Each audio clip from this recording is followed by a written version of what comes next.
Here's the results of my alternate day water fasting from October.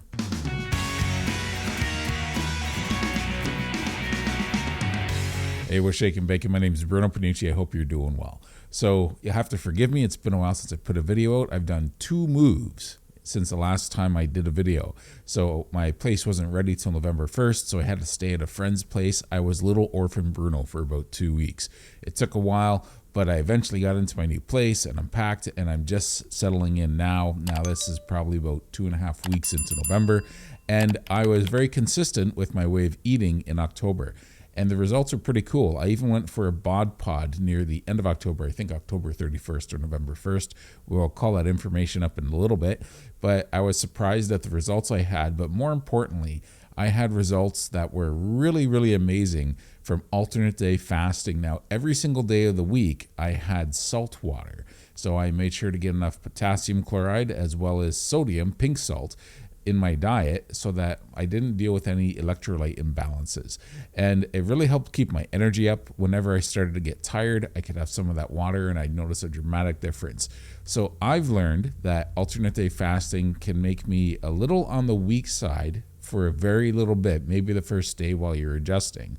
And then after that, you go through this window of time, if you get enough salt water, where you're going to do good. Now, regularly fasting for extended periods of time doesn't really cause me any discomfort, maybe the first day as I'm adjusting. But I found it makes a dramatic difference if I'm having some of that snake juice. You can look up the recipe in one of my old videos, or you can just YouTube how to make snake juice. And it's just potassium chloride, pink salt, and if you want, you can add some magnesium to it. But those are the basic 2 ingredients. That's really all you need. And it really made a dramatic difference in my day-to-day energy. That, first and foremost, is something that I was sort of surprised at, because alternate day fasting is overall pretty easy for me. When you're sort of fat adapted, it's not too much of an issue to do alternate day fasting. Trying to do alternate day fasting while not on a carnivore diet, I found personally, is torture. I mean, it's torture, because you're going through carb withdrawal on the days that you're not eating. Now, if I ate sufficiently on the days I was allowed to eat, I noticed I felt pretty good those days. And the days I didn't eat, after 24 hours, my body regulates. So even if the first day is a bit of a struggle, which it normally isn't when I do any extended fasts. That being said, I also had to deal with the time change. Time change was something, and I was also living at someone else's place for 2 weeks. So, my sleep wasn't the same, my schedule wasn't the same, and I was doing a lot of packing. So I was more stressed through October. I didn't get any blood work done, but we will see the results of my bod pod. So I was really surprised. First and foremost, even above the energy highs and lows I dealt with through the month, and any lows I had was, I have to admit, because I wasn't getting proper sleep, or because my energy was off, just because of probably the stress of moving and also being exhausted from doing that, the mental stress, the physical stress. And overall, it was a good month, but it was a busy month. It made for a lot of busy times. A lot of people noticed that I leaned out. They thought I was losing weight. The interesting thing is I barely lost a pound. I only lost maybe a few pounds doing that. It wasn't done for the weight loss, because I know, having a history of trying this before, the weight loss, any weight loss I did get, would be temporary.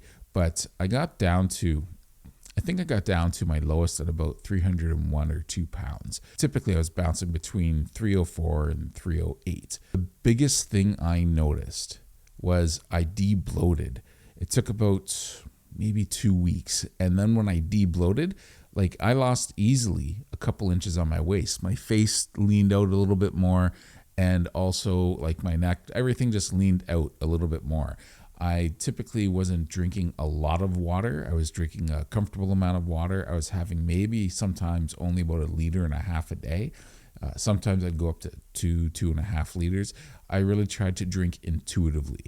And I notice, being carnivore, that I feel we don't need to drink as much water. And this is coming from a guy with a history of gout and uric acid problems. And I notice I seem to do better when it comes to any sort of leg cramps when I just don't quite drink as much, more specifically, if I don't drink too much all at once. But anyway, that's a totally other video. And I noticed the contrast when November came and I wasn't paying attention the first week. And some days I had light eating days, other days I had larger eating days, but I didn't really do any fasting. And within a week, by the end of the week, I just went right back to where I was, just as far as my bloating went. So after a solid month of that, I easily lost a couple inches on my waist. So yeah, it felt good. My clothes fit a little bit better. And the uncomfortable thing about this is I'm in between sizes right now. So in the last maybe week and a half, I've been doing more alternate day fasting. Now, the other thing I notice is I get really cold. On the days I do water fasting, I'm really cold. To keep in mind also, my thyroid medication is completely off the table. I'm not on any thyroid medication at all because I want to see how my body reacts when I give it everything it needs from a supplement point of view, zinc, iodine, and I want to make sure it's Lugol's iodine, but I want to make sure I'm giving my body the fuel it needs to rebuild my thyroid, to help my pituitary gland tell my thyroid, hey, put out more hormone. So my thyroid stimulating hormone, last I had it checked, actually the last few times I've had it checked, has been ridiculously low. I actually still lost a lot of weight in the summertime cutting out my thyroid medication by about 40%. And so my body's going to go through a bit of an adjustment period with my weight for the next few months because I am on no thyroid medication. I haven't been on thyroid medication in about 2.5 months. So as far as the weight loss goes, my body is still adapting. Now, I'm not doing high fat like I was.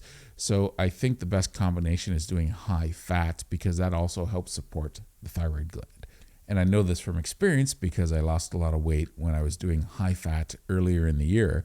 And I initially put on a lot of weight doing that, but I lost it faster than I put the weight on. It took me 3 months to put the weight on, and then I lost it all in 1 month afterwards. It's pretty fascinating. Still find that I don't sleep as good when I do alternate day fasting. Once my body's adapted to fasting, I feel great, but I haven't really had a chance to adapt to it when I go back to eating every alternate day. So I actually prefer doing long fasts through a week than alternate day fasting. That's just me. That's just what I find comfortable. So I would eat every second day and I'd really enjoy it. But the actual fasting, by the time I felt good waking up the second day after my fast the day before, I didn't want to eat. I was adapted to it and I felt good. But most of that day, if I kept busy, it wasn't a big deal. But if I wasn't busy and I was just sitting around and I wasn't doing too much that day, just going for walks with my dog or anything like that, just visiting people or just unpacking or doing whatever I needed to do, my energy was low. So I had to make sure to keep up on my snake juice. So now let's quickly get into my bod pod results. Bod pod is like a different DEXA scan, except for you don't have the dangerous x-rays. It uses air pressure to tell your body fat and lean mass percentages. So we'll call this chart up now. So if we look, we're looking at line 13. So the cool thing was my fat mass, the total percentage of fat mass went down from 43%, which was at quite a high that I haven't been at for a while from the last time because I was doing high fat carnivore and I lost a lot of lean mass, and that was from my 12th bod pod. So I went down to 41.6% fat. My fat-free mass went up. So doing alternate day fasting was better for my lean mass gains. And I wasn't doing any exercising, just I was active, but I wasn't really doing any exercising. My body mass in pounds was 305.1. So I only went up just over half a pound. But the nice thing about that was it was mainly lean mass. So I lost body fat and went up. So the reason why my body fat percentage went down was because my fat-free mass, my lean mass, went up. So they're like a teeter-totter in how they play off each other. My metabolism went up to 2317. So it's better than it was the last time. So overall, alternate day fasting is a benefit for me. I feel like a lot of this bloating that I had was from high fasting insulin. And if we call up the other chart, my fat mass is 127 pounds. Now that's gone down noticeably since I started, but not as far as I want because I've been dealing with high fasting insulin, even though I've been on a strict carnivore diet. So clearly my body's still dealing with high fasting insulin. I'm going to start seeing a doctor. I had my first appointment with him a couple of weeks ago. He wants me to do a diet the way he wants me to do it, and there's a good chance that's not going to happen. I'm going to be sticking with carnivore, but I'll go over that in a future video. So the big takeaway for me from doing this experiment for a whole month was I didn't find it as easy doing fasting as when I do just extended fasts for 2 or 3 days or more. I actually feel really good doing that other than always feeling chronically cold. my energy levels through the roof. My joints feel like they're great. Now, I did get those benefits in my joints after a day and a half of not eating, because don't forget, the last time I would have eaten would have been one night, and then I went a whole 24 hours after that to the next night, and then in the morning after that. So it was really more like a 30-hour fast in between meals. So I did feel good on the second day. I woke up to the point where I didn't want to eat, but I was still doing this experiment.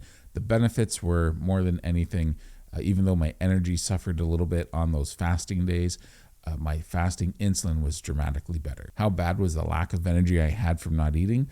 It was typically, it's hard to tell because between the time change and moving and everything, I would say it was maybe a 4 out of 10. It was nothing extreme, but I did notice a difference in my energy levels. Overall, it was still worth the benefits, and I'm happy to have done this, and I will do it again sometime. Probably sometime in the new year, I'm going to do high-fat carnivore again because I felt so good doing that. I know I might put on a little bit of weight doing that in the beginning, but my sleep was the best I ever had, and it did such a number on my body in a positive way in the long run that it's worth trying again. Alternate day fasting was good for me in the way that it helped me maintain my lean mass and put some on even though I wasn't even exercising. So on the days I was eating whatever I wanted, when I wanted, on a carnivore diet. I even had some cheese in there. I'll be doing 3 videos a week for the foreseeable future, and that's going to be easier for everyone. I'm going to try and keep them still around about the 8 to 10 minute mark. See how that goes. All right, thanks a lot. Hope you're doing well. Cheers.